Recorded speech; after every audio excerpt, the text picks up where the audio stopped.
अगर हम देखें पिछले साल के कंपैरिजन में सर्दियां कुछ जल्दी आ गई हैं। पहले दिवाली के बाद आने लगी थी। अगर हम 10 साल पहले देखें तो इसी टाइम विंटर शुरू हो गए थे। तो इस बार हम देखें बरसातें भी लेट तक गई हैं, और बरसात जैसे ही गई है तो विंटर्स आने लगी हैं।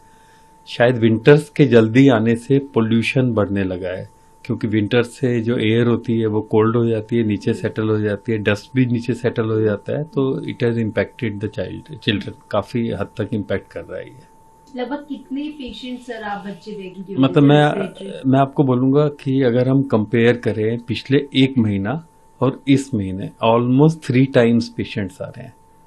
और जो मैक्सिमम पेशेंट्स आ रहे हैं, 2 तरह के पेशेंट्स हैं। एक है इन्फेंट्स जिनको ब्रोंकियोलाइटिस हो रही है, जिनके अंदर रेस्पिरेटरी ट्रैक्ट वायरल इन्फेक्शंस हो रहे हैं, जो कई बार ऐसा लगता है कि पोल्यूशन भी उसको ज़्यादा घातक बनाता है।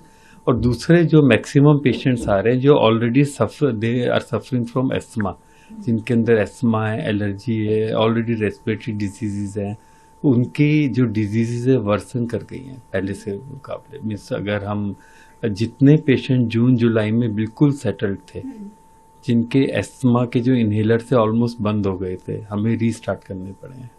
सर अगर हम बात करें पृथ्वी बनी हुई है, ये दिवाली से पहले की, दिवाली के आसपास और जो पोल्यूशन बढ़ेगा, कैसे बचाए बच्चों को? देखो, ये बड़ा थियोरेटिकल क्वेश्चन है, जो मतलब हर साल ये पूछते हैं हम लोग अपने आप से।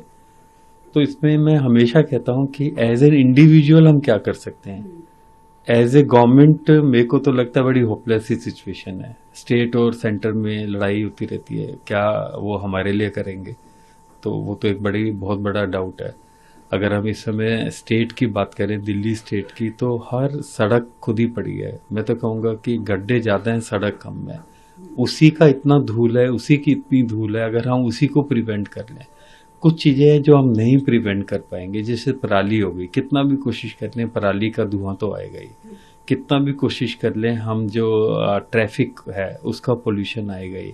बट जो प्रिवेंटेबल चीज़ है, मैं गवर्नमेंट से एक्सपेक्ट करता हूँ एटलीस्ट वो तो प्रिवेंट करे एट एज इंडिविजुअल लेवल। अगर आप घर पे देखें, कभी पूड़ियाँ सब्जियाँ बन रही हो, उस समय एक ही, और इमेजिन कर सकते हो कितना हो सकता है, 500 प्लस। तो समय हमें एग्जॉस्ट खोल देने चाहिए, हमारा जो वेंटिलेशन सिस्टम बेटर होना चाहिए। अगर हम काफ़ी लोग तो अब एलपीजी यूज़ करते हैं, बट बायोमास नहीं यूज़ करना चाहिए, लकड़ी नहीं यूज़ करनी चाहिए as a for fuel consumption.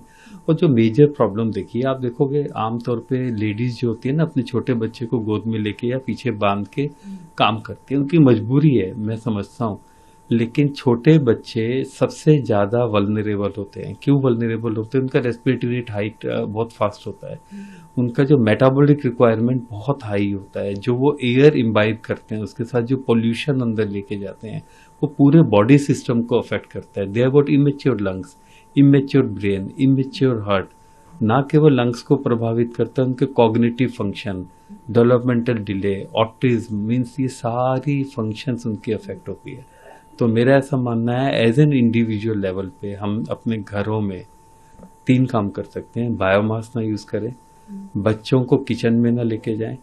जब आप कोई भी तलने वाला फ्राइंग चल रही हो घर में, तो आप एग्जॉस्ट को ओपन कर दें। शाम को खिड़की दरवाजे बंद कर दें, अर्ली मॉर्निंग को खिड़की दरवाजे बंद कर दें, क्योंकि बाहर का पोल्यूशन अंदर आता है, उस समय मैक्सिमम पोल्यूशन आता है।